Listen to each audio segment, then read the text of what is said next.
Now that I'm in the confinement of time, I will recompose myself. Amen. I want to speak to you for a brief moment on 7 truths about the atmosphere of generosity. Amen. And I say that because I was talking and asking God, I said, God, what do you want me to talk about? And God said, I want you to tell the people first thing this morning about having a passion for me. Amen. And then he said, secondly, in the next service, I want you to tell them about the spirit of generosity. Amen. Because in churches all over the world, particularly small churches, generosity or giving is always a problem. Amen. And by the way, Pastor and I had no talking. Amen. So I don't even know what is the agenda here, but I'm really, really conscious about generosity because I had to live it. Amen. Because I was a cheapskate. How many of you know what a cheapskate is? Amen. How many of you been there? Amen. How many of you got delivered? Hallelujah. Glory be to God. And, I've been there and I've experienced it and I have lived in lack for so long. Amen. And so God said to me, I need you to speak and I want you to tell the people today about 7 truths about being generous and what it will do for you if you walk in these 7 principles. Amen. So the first principle is this. Generosity creates an atmosphere of multiplication. Amen. And let's look at Proverbs chapter 11 and verse 25. It says something interesting. Because we got to understand that God owns everything. Amen? And he wants us to understand and to know that it's okay to release to him. You're not giving to pastor. You're not giving to the church or this ministry. You're giving to Jesus. Amen? And he's the greatest giver ever. Let me tell you, when my wife and I started off, honey, you remember those days? Ooh, Jesus. Man, we had no money. How many of you been there? Broke, busted, and disbusted. Amen. And I said, God, you got to help me because I need to, I can't live like this. And the Lord said, I'm going to release 7 keys to you. And how many of you know during the time when you're in that place, keys ain't nothing that you want to see. You want money. Amen. You don't want to see no keys. You don't want to, you just want to know how you want a quick fix. Amen. And so God said to me, what does Proverbs 11 and 25 says? Do you have it up there? The liberal soul shall be what? Made fat. And he that what? Watereth shall be watered also himself. Amen. The liberal soul, the person that is liberal shall be made what? Fat. Plenty. Amen. He should expand. When you're liberal, God loves it and God appreciates it.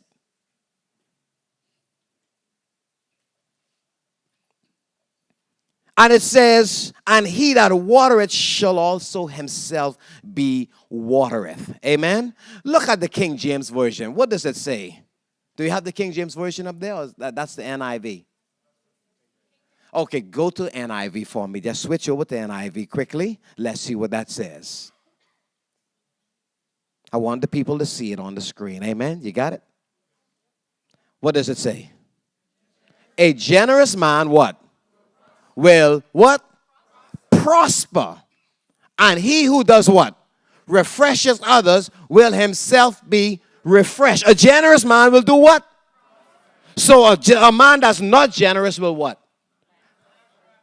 Not prosper. So God had to first get that in my head and in my spirit. And he said, son, if you want to prosper, you have to be generous. Well, how could you be generous and prosper when God fired you from the last job you had? That's me. Because he was calling me for years, and I worked in an offshore bank as an IT manager. And I was making good money. God said, I call you.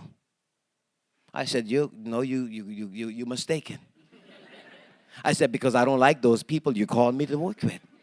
I said, they are the worst type of sheep I've ever seen. They bite, they kick, and they book you. He said to me, he said, I call you to preach my word. I said, okay, give me about 2 years. You could talk to God like that. I said, give me 2 years. And 6 months later, the bank shut down, went into liquidation. And I was the last one in. So you know what happens, right? They give me my package and say, you could go now. I left, and 3 months later, the bank reopened under a new name. I took my resume everywhere in the Bahamas to every institution. And you know what? They told me, we're not hiring. I took it to my fellow IT guys. You know there's an IT network that you can work, you know? We can't help you, man. We're in the midst of something. That was the last job I had, and that was 13 years ago. God fired me. And then he stopped all. And then he took me through a process. And he said, the first thing you're going to have to know that the money belongs to me. Hallelujah. You're going to have to know that the job belongs to me. And he said, you're going to have to know that everything, as the writer says, is in him that I live and move and have my very existence. So I got fired. And then God began to deal with me in generosity. He began to give me little jobs, odds and ends. And then he told me, I don't want you to give 10%. He said, I want you to give me 20% because you robbed me all of those years. See, the prophet get it hard. You know, when God called you, he put some serious on you stipulations. He said, you give me 20%. Did we have any money, honey? We had nothing. And so everything that God gave me, guess what God did? He said, I require 20% from you. And so and then he sent me out to preach. And when I went out to preach to people, sometimes they give me chicken feed. Sometimes they give me a fruit basket and say, good job.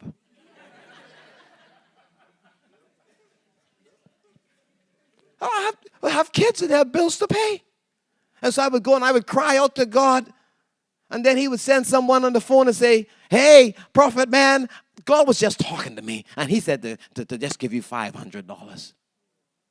I said, yeah. So my wife and I developed something called a happy dance. So every time some money come in, we dance.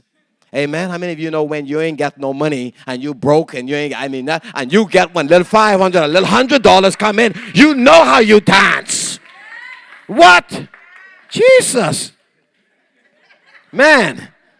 But then he said to me, I want my 20%. 20% and you got to pay rent, children, blah, blah, blah. And then so you know you're trying to cheat God most of the time. And he said, I want 20%. So let me tell you something about generosity. The first thing is generosity creates an atmosphere for multiplication. When you're generous to God's house and to God's people, it causes multiplication to live around you. After my wife and I came out of that situation, we can tell you now we're at a place of multiplication. Our lives are continually being blessed. Amen. Let me show this to you. In Matthew chapter 14, and you don't have to put it, I'm just going to go quickly. Amen. In Matthew chapter 14, verses 13 to 21, when the young boy gave his lunch to Jesus, that lunch became the catalyst for what? Multiplication to feed 5,000. It's not how much you give. It's the heart in which you give it with. And it's you not counting the amount that you give. Amen? And so that little boy, he took that fish and bread And did you think he looked at the 5,000? He looked at Jesus. He said, here. See, when you give, you're not looking at this church. You're not looking at these people. You're looking at Jesus. I'm giving this to you. And I'm expecting a return on it.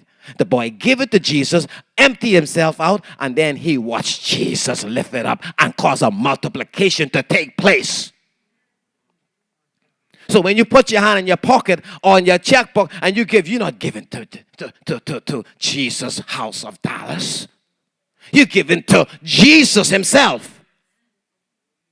And God had to teach me that because I was cheap. You know, this to make $80,000, $90,000 and you don't give God a cent for years? How many of you been there and still feeling the pinch from that? Amen? Hallelujah. Because some of us, God had to renew our minds. Amen? It's not your money, it's God's money. And my wife and I had to learn that. It was hard. Especially when you never had to give nobody nothing. When the young widow gave her last meal to the prophet Elijah, you know what happened? In the book of 1 Kings chapter 17, verses 13 through 14, when the widow gave her last meal to the prophet, you know what happened? It released an abundant supply of food in her home. And when you give generously into the glory, into the kingdom, you create a supernatural atmosphere for multiplication. You always have. And you don't give and try to figure out how I can get it back. Because that's the first thing we always want to measure.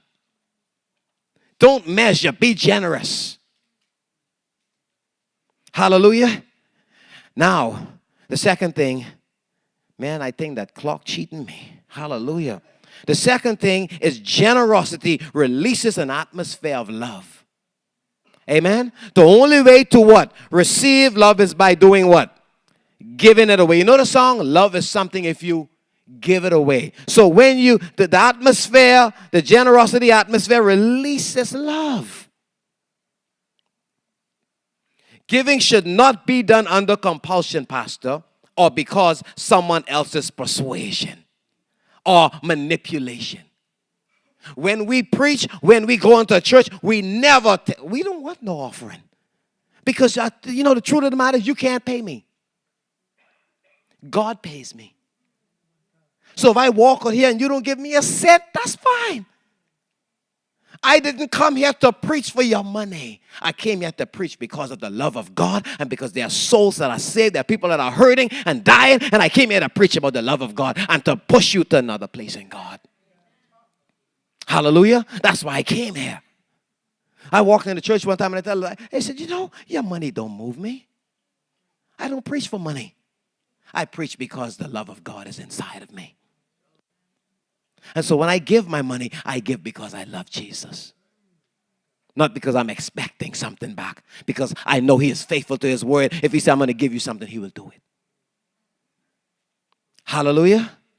And so generosity releases an atmosphere of love. You ever seen when it comes down to giving, Pastor, people's face get mashed right up? Huh? You know, giving should be the happiest part of the service.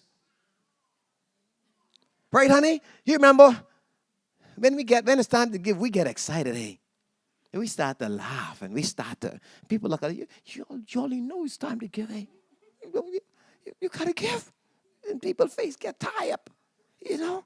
When you start to give, you got to start to get happy. So I know when the offering time comes next, Pastor, we're going to have some happy people inside here. Amen. We're going to have some excited people. Amen.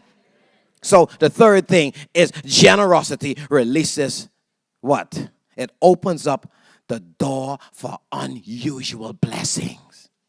When you're generous, generosity is simply what? Faith in action.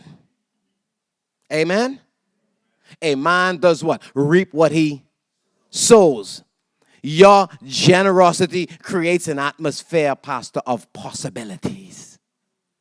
Amen. Generosity opens up the door for unusual blessings. My wife and I can tell you we have been generous for years, and we now begin to see unusual blessings take place in our lives. We have a son that went off to college just because we were generous. Not only that, he's on full scholarship playing basketball, and we didn't know where it came from. We got another son, two other sons in school in Bahamas, and they are on scholarships in a private school, or we call it charter school, because of our generosity. We didn't even know how it was going to happen, but God just did it. Amen? God did it. The Lord said He sees your heart. He's getting ready to do something awesome in your life, man of God. I don't know you, but I saw an angel standing right here. Right here. And he said to tell you, he's about to release something awesome in the life. Amen. And he's about to unlock some things that was hidden from you. And he's about to cause a generosity to hit you like, I mean, a wave. Hallelujah. And I saw just now the angel of the Lord moving through here. And he said, I'm touching some people's womb.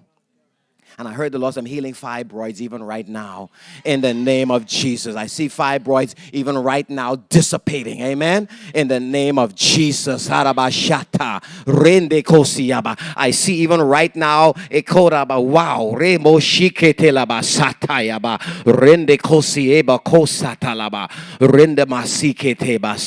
I heard the Lord say, even right now, I saw someone with a problem with their teeth.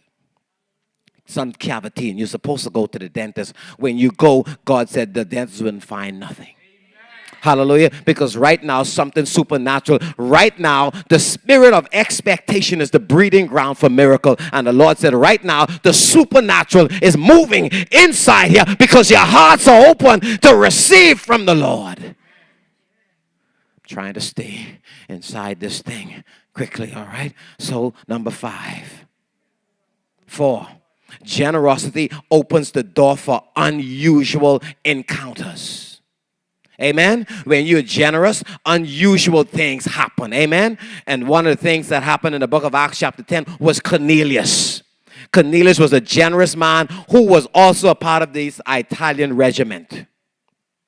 There's something about Cornelius you need to understand. He gave alms and led his family in prayer to God regularly. And because of this, he had what? An encounter. He had a visitation. Amen? And the angel said, your gifts to the poor has come up as a what? Memorial before the Lord. And this gift also led to the conversion of his family. Isn't that interesting? When you give, you're not just giving your money, but you're giving as a memorial to God. Hallelujah. Glory be to God. Hallelujah. I just heard the Lord said, I'm even releasing something to do with, and I heard the Lord said something to do with some mortgages and banking situation. He is even causing some things to clear up. I see one or two of you sitting at a bank and you're trying to do some things and there was like something held up. And the Lord said, today I release it. Amen. I see the thing release, and I heard the Lord says even someone was inside the bank trying to do something in relationship to a vehicle. He said that's release also. Hallelujah. Glory be to God. Hallelujah. Now the fifth thing, is generosity destroys the atmosphere of poverty. When you're generous, that's how we start to get money, honey? Because generosity destroys poverty. The spirit of generosity is always a threat to a withholding spirit of lack. The key to living a debt-free life is obtained by becoming a generous giver in your finances. The more you give, the more you will receive. It is a spiritual principle that always works according to Proverbs 11:24. You can never outgive God. He is an extravagant giver. We have gotten cars from giving. We have gotten not just cars from giving. We have gotten, in fact, right now, the Lord told me, he said to me, my wife, he said, go and look for a house. He said, I'm going to give you a house. How many of you right now believe in God for a house and believe God can give you a house? Now, I'm not talking about going to the bank and going through a process. Because I was thinking about that. God said, hey, what's wrong with you? He said, go look for a house first. So we got the house picture right in front of us. And guess what we do every time? Every day we call the house for it. And the Lord said, don't go look for no little piece of house up in somewhere. He said, go look for a nice house. I said, yeah, I could work with that. He said, tell me what you want. I said, I want a house that's overlooking the ocean in Bahamas. And I want it big enough so when Pastor Femi comes, amen, and when he brings his family, amen, that they can have a place separated, the choir. When you come into the islands to have a vacation, I don't want to put you up in a hotel. I want you to come live with me. Amen. So you can cook that African food. Hallelujah. I ain't got to go to Ghana for that. Just bring you here. I'm in Nigeria and we'll cook. God told me, get a house overlooking the ocean. And if you do that, he said, I will blow your mind. So my wife and I, we went and he said, and don't look for no 100. He said, go look for a house for $1 million or $500,000. He said, can you believe me for that? Well, you know, the first thing your natural mind does is take your wallet out and your checkbook. And you know you're always looking at that, amen? Because you want to see if there's anything that happened when your eyes was closed. Amen? See, God is a God of faith. How do you spell faith when it comes to God? Do you know how you spell faith? Faith is spelled R-I-S-K. Risk. So God said to us, go and look for your house. I said, honey, God said, let's go look for a house. And you know what she did? I see the clock change on me. Thank you, Lord. Hallelujah. Hallelujah. Glory be to God. Lord, I just give you praise. I worship. Woo, glory be to God. Hallelujah. So, honey, watch this. I said, God said, go look for a house.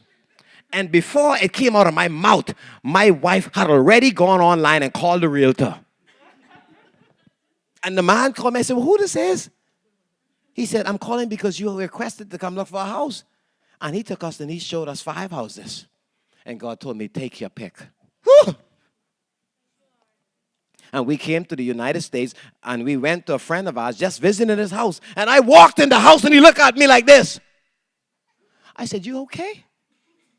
He said, when you walk inside the house, the Lord told me to give you the down payment for your house.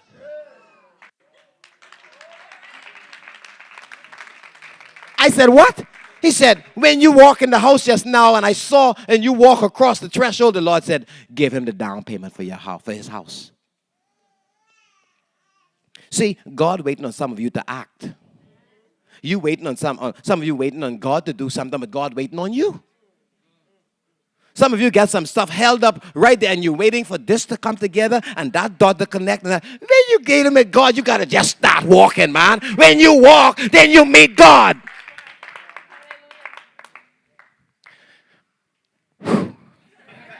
Hallelujah. The next thing about generosity is generosity creates an atmosphere of provision. Amen? Whenever we purpose in our heart to be generous, there's always a new realm of provision on the other side of your gift. Amen? God provides what? Seed for who? The sower. Hallelujah. I'll tell you this and then we're going to hit 7 and then I can pray and then we're going to go, all right? Man. Hallelujah. Glory be to God. My wife and I, we have experienced God's provision so awesomely in our lives. Do you know how we get here? How we got here? We got here because of generosity. We got to the United States because of generosity.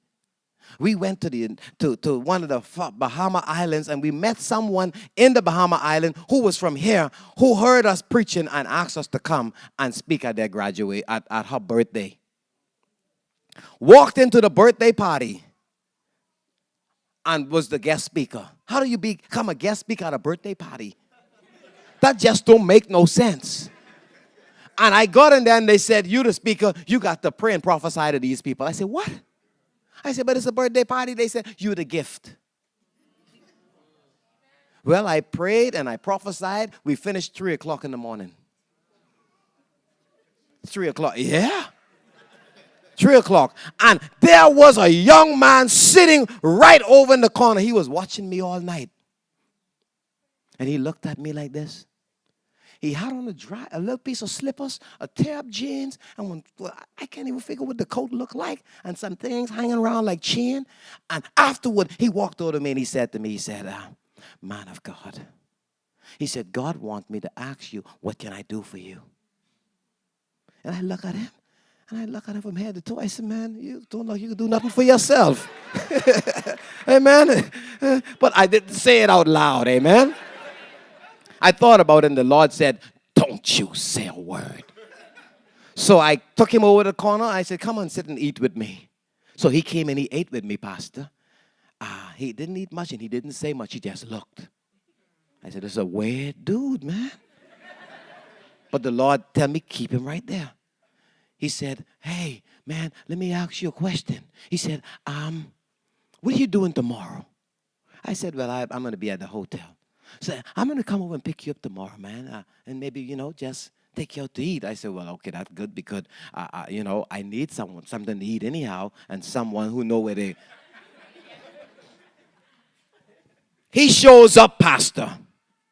The next day, about 12 o'clock, 1 o'clock, he shows up. Guess what?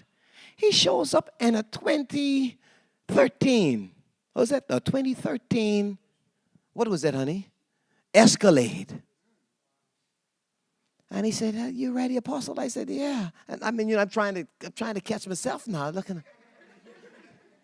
He said, come on in. He said, where do you want to go eat? I said, well, I don't know anywhere around here to eat. You take me. So we went to this place called Cheesecake Factory. We sat down in there and we ate and he just watched. He watched. He said, you know something, Apostle? The Lord's been speaking to me. And he said to me, he said, what was the word he said, honey? He said, the Lord said, yeah, he wants me to bring you by his house to just hang out because he don't want you at the hotel. So I said, okay, I hope it's better than the hotel. So, I just went on to the hotel. We ate, and then he said, let's go to my crib, and we're going to hang out there for a while, and if you like it, you can stay. We went there, man, and we drove. The first thing I noticed that was weird is we went through this place, and the gates opened up. So I said, anyhow, you're probably going to hail someone. Amen? So we just drove along, and we went in through this place, and I'm looking in the distance, and I said, boy, that person and they're probably filthy rich. I said, anyhow, we stopped right to one of these. We drove straight up in this yard. And in this yard, there was what was it, honey? There was a Porsche Panamera. There was a GT. There was a GT. There was a Mercedes-Benz. And there was 2 Mercedes-Benz on the side. And I was like, man, I jumped and I said, who live here? He said, oh, no, but... he said, this is just some things that this is just some stuff that, This is just what? He said, this is my crib right here. I said, really? This is your crib? He said, come on inside, Apostle. So I walked inside with him. And he said, now, you get 2 rooms here, 3 rooms up here. This is my room here. Any of these rooms is yours. And he said these words to me, whenever you come to Florida, you have a place to stay as long as I am alive and I have this place. You have a house to stay in. And on top of that, we walked through the house and he took me on the tour and we came up to the back door. He opened the garage and in the garage sits a Ferrari, sits a Rolls Royce, a Ghost and a Phantom. And on the other side, there was a Bentley. I said, Jesus, Lord, keep me near the cross. I said, God, what is this? Let me tell you something about generosity. Generosity ain't got no sense when it comes to the favor of God. God will mess you up if you are generous to him. So I'm looking at all these things, and I said, honey, I think we need to go home. I sweat, I don't understand all of this. And she said, honey, God blessing you. Now, let me tell you something, because we got to hit this last point, because I don't want the clock to run out on me again. So I'm looking, Pastor, at this thing. And the Lord, we walking through the house because, where we were at the meeting, the Lord told me to speak this because he said, I'm setting some people free. And we came to the United States and we had a big bag with a big old heavy computer. You remember that, honey? And I used to let my wife tote the bag, And she said, honey, I said, give me the bag. I'll help you out there, right? Amen. And this guy looks at us. He said, the Lord told me to look for your need. He walked through the house and he said, the Lord showed me where you're going to be taking the gospel throughout the world. And by the way, that phone you got ain't going to do it. So he said, here's the iPhone 5. He said, use that. He said, God told me to give that to you. I start my dance and I said, oh, gee. And he said, what do you think, man? He said, you think your wife is going to get a little upset? I said, no, she's going to take the phone. Amen. So he turns around, looks at me. He said, well, you better take this and give this to her. He gives her a phone. Then he turns around and said, that computer you got ain't cutting it, man. That's not a cutting edge computer. He said, on the bed where you sleep, right next on the side, he said, there's a MacBook Pro. He said, I want you to take that. And he walks out the door and he turns around and he said, hey, does your wife have a computer? I said, no, she's going to take this one too. Hallelujah. So he turns around, looks at, he said, well, go. He said, I'll be right back. He walks in the room, turns around, brings back a MacBook Air. He said, give this to your wife. I said, I said, and I started crying. My wife on the ground weeping because the minute God started to be generous, she started hollering, I said, man, you got to stop hollering. You're going to make God mad. Just start dancing and rejoicing, man. So he turns around and he said, you know what, Pastor? You're going to use that when you're at home and doing different things. He said, but here are 2 iPads for when you're traveling. He said, you take those and you just take these, one for you and one for your wife. I said, man, this can't be real. Sometimes you just got to slip. You just got to pinch yourself.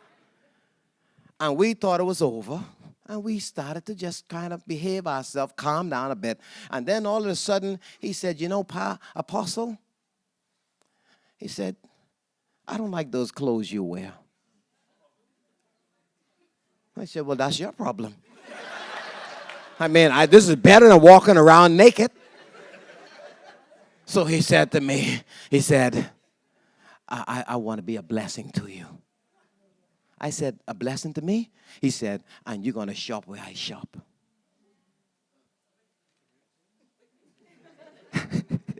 So we went. He said, come, I'll take you to shop where we shop, where I shop. Where does he shop, honey? He goes to Hugo Boss. He shops at Armani's and Macy's and them high-end stuff. He said, come on, go with me. I watched this man dragging the slippers, jeans halfway down like this. He said, come on, Apostle. I better go. I can't look at how this guy look because so far he has proven himself that God is speaking through him. He took us into Macy's and all those other places. The man did not even look at the tab. And when I hit the first suit and I saw the suit said $800, I said, where the cheap set of suit is? God said, go back over there. He said, Apostle, come this way. He said, come this way, Apostle. Don't worry about the money. He said, it didn't cost. He said, God already paid everything for you. He already paid the price. And so guess what? We went in and I shopped and I shopped and I shopped. The last time I checked the bill, it was $15,000. And he didn't even blink. And then he said to me, Apostle, these things can't fit your wife, eh? I said, no, and I ain't about to let them fit her either. Amen. I said, what I need, he said, well, we're going to take our shopping tomorrow. See, let me tell you, generosity will mess you up. And then God said to me, I'm still requiring your 20%. And this is the last point. Generosity. When you are generous, it's also good to be an extravagant giver. Because extravagant generosity builds an atmosphere filled with extravagant outpouring. Amen? And this last piece of it, if I could just get another couple minutes on that clock, if you could beg me, please. Hallelujah. Extravagant generosity builds an atmosphere filled with extravagant outpouring, Pastor. Let me give you this example in the book of 2 Chronicles chapter 5, verses 13 through 14. At the dedication of Solomon's temple, great sacrifices were given through generous gifts. You remember that? There were musical expressions and voices filled with praise. Following that extravagant giving came a tremendous outpouring of the manifest glory of God. The Bible said that God was so excited about what they did during the dedication of the temple. His presence filled the temple.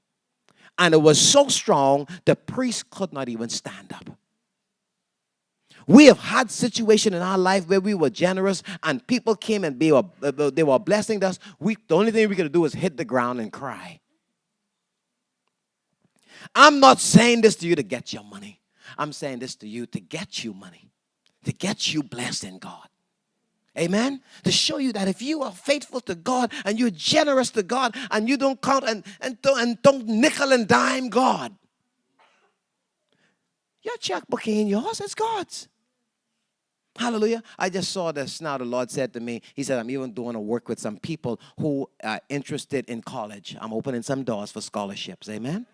And some doors. And I heard the Lord says there are about 5 persons in here right now who are planning to go to college. He said, I'm doing it for them right now in the name of Jesus. Hallelujah. And the Lord said to tell you, I guess keep saying somebody getting healed in their stomach. Amen. And a young might see someone getting, and I heard the Lord says, I'm causing a sports person to raise about your church. Amen. An athlete. Hallelujah. And the Lord said to tell you, your musicians are going to go live. Amen. Hallelujah. So how many of you this afternoon feel that after the day you're going to be generous? You're going to be a little more generous to God. Hallelujah. Now, I'm not saying you're going to get what I get. Amen. You're going to get more. Hallelujah. This afternoon I released that spirit of blessings over this church, over all of you. Just lift your hands on me. Father, I just release that spirit of generosity and Lord, uncommon outpouring upon your people in the name of Jesus. Lord, I release even right now to your sons and your daughters, Lord, even the generous spirit, Lord. Even right now, Father, I release and I loose it to them. Father, I thank you even right now that your people, oh God, your people are moving and you're touching them, Lord, even in unseen ways, Lord. Thank you, Father, that you're doing miracles in their homes. Miracles in their marriages, Lord. Miracles in their relationship, Lord. You're doing miracles all over their lives. I heard the Lord says, Mother, I'm blessing you. I'm blessing you in an unusual way. He says, I'm keeping you. Even he says, unusual blessing and favor on you. Woman of God, in the name of Jesus, Lord, I bless you. I bless your people today, Lord. Pastor, I just bless you today. You are a mighty man of God. Mighty man of God. Hallelujah. You're going to touch many, many lives in your life. Because I have seeds in you. Amen. And the seeds are going to nations around the world. And he said, because you open your house to his servant today, he said, watch his hand. Watch his hand.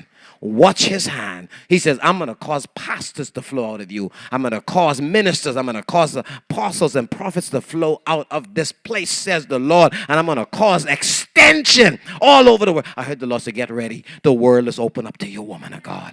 Amen. The world is open up to you, missionary. Hallelujah. Hallelujah. For an anointing of fire to these young people, God says, I'm calling y'all to touch lives, touch generations, y'all musicians inside of here who are people that are fire for God. He says, I'm going to cause you to raise up and be great in this country, United States of America. Lord, I thank you for your generous spirit to your people. Now, Father, bless them. Bless them, Lord. Bless them. Bless them in the name of Jesus. I love you all. Thank you so much, Pastor, for your time. God bless you. Come on, give God a big hand clap today. Give him a rousing round of applause today. Hallelujah. Praise God. Hallelujah.